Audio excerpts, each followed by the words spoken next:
আজকে গোটা কামরাঙ্গীরচর বিশেষ করে সিলেটি বাজার সহ আমরা দেখতে পাচ্ছি এক শ্রেণীর কিশোর যুবক তারা নৈতিকতার পথ ছেড়ে দিয়ে অনৈতিকতার পথে পা বেরিয়ে তারা আজকে সন্ত্রাস জুলুম নির্যাতন চাঁদাবাজিতে লিপ্ত হয়ে গোটা এলাকাকে কলুষিত করে একটি অস্থিতিশীলতা পরিবেশ তৈরি করে দিয়েছে। বন্ধুরা ঠিক কিনা ধরে বলেন?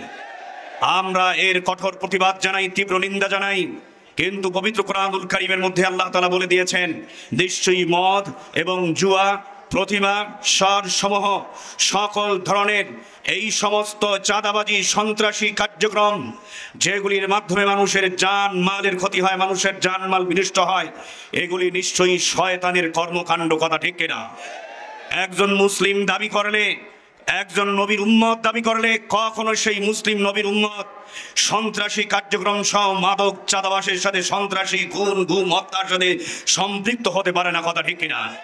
রাসূল করিম সাল্লাল্লাহু আলাইহি সাল্লাম বলে দিয়েছেন, সিবাবুল মুসলিমি ফুসুকুন ওয়া কিতালুহু কুফরুন। মুসলমানকে গালি দেওয়া এটা কি বলে ফাসিকি, এবং অন্যায়ভাবে কোনো মুসলমানকে হত্যা করা এটা সম্পূর্ণ কুফরি। সুতরাং এই কুফরি কার্যক্রমে যদি কেউ সম্পৃক্ত হয় তার ঈমান চলে যাওয়ার সম্ভাবনাটাই বেশি। কথা ঠিক কিনা? আজকে এই প্রতিবাদ সমাবেশ যেটা চাঁদাবাজের বিরুদ্ধে, সন্ত্রাসীদের বিরুদ্ধে, কিশোর গ্যাংয়ের বিরুদ্ধে, মাদক এবং মদের বিরুদ্ধে, এই সমাবেশ থেকে আমাদের সিদ্ধান্ত নিতে হবে সিলেটি বাজার সহ কামরাঙ্গীরচরের মধ্যে কোনো সন্ত্রাস, কোনো চাঁদাবাজ, কোনো মাদক খুনের জায়গা হবে না। কথা ঠিক কিনা?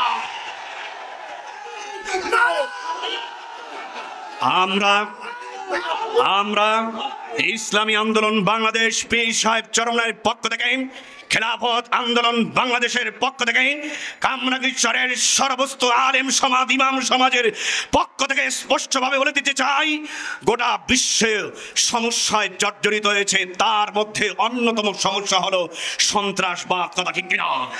যতক্ষণ পর্যন্ত সন্ত্রাসবাদকে দমন করানো হবে, মূলোৎপাটন না হবে, বাংলাদেশ বলেন, পৃথিবী বলেন, কামরাঙ্গীরচর বলেন, আহসানবাগ, সিলেটি বাজার বলেন, সমাজের ভেতরে শান্তি শৃঙ্খলা, সমাজের ভিতরে স্থিতিশীলতা পরিবেশ সৃষ্টি হবে না। কথা ঠিক কিনা?